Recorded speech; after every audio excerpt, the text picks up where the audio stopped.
Hi, this is Jeannie from Trendy Tree, and today I'm going to show you how to make a simple hand-tied bow. Now, I am not a great bow maker, and one of the hardest things for me when I go to make a hand-tied bow is getting the loops all the same size.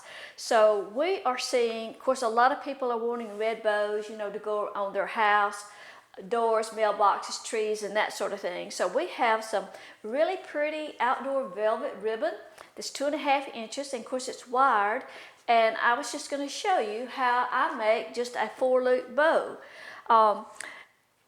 This is a little trick that might help you. So I'm taking the ribbon and I'm going ahead and I'm going to make about a 16-inch tail.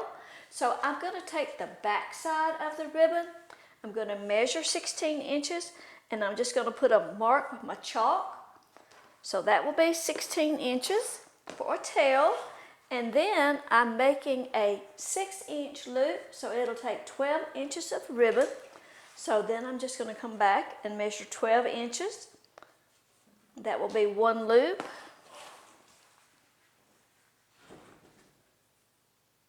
Two.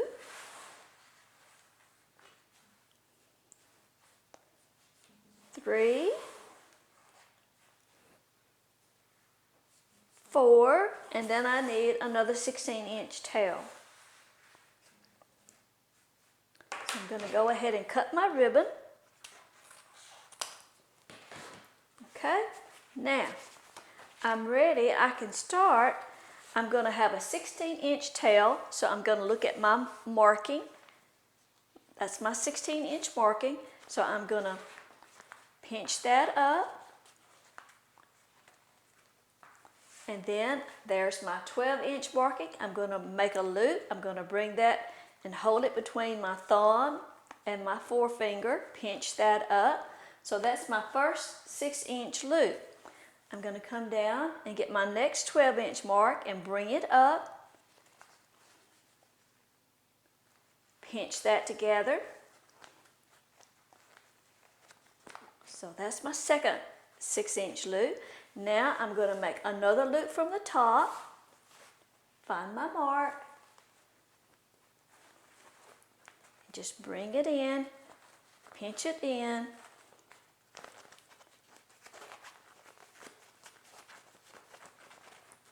So now I've got 2 loops on that side, so I'm ready to bring one up from the bottom. There's my 12-inch mark, bring it in, pinch it together. So now I've got 2 loops on each side. I want to make sure that I've got that 16-inch tail. Turn, twist it where it'll come to the front. And then I'm going to take a red chenille stem. Now you can use floral wire. I'm going to use a red chenille stem because I have red and it won't show. So I'm just going to put that across the front of the bow where I'm holding it. I'm going to pinch it real tight, and then I'm going to grab it from the back, and I'm going to hold the chenille stem as tight as I can, and I'm going to tighten it by twisting the bow.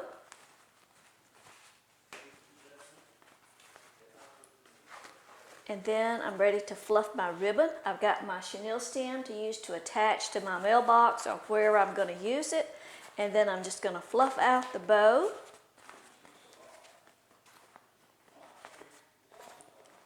And pull those tails to the front.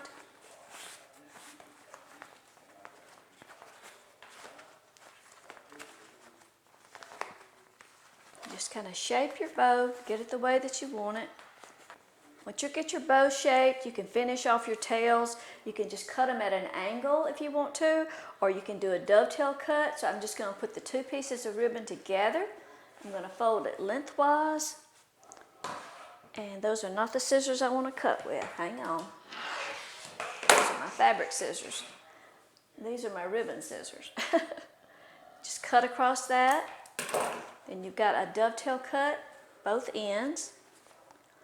And there you have just a ribbon with 16-inch tails. Okay? I hope that helps. Now you could always, if you wanted to make whatever loop size you want, and if you wanted to make more loops than just 4, and you wanted to come back in with a couple of 5-inch loops, you could just mark that on your ribbon and see if that helps. Thanks for watching.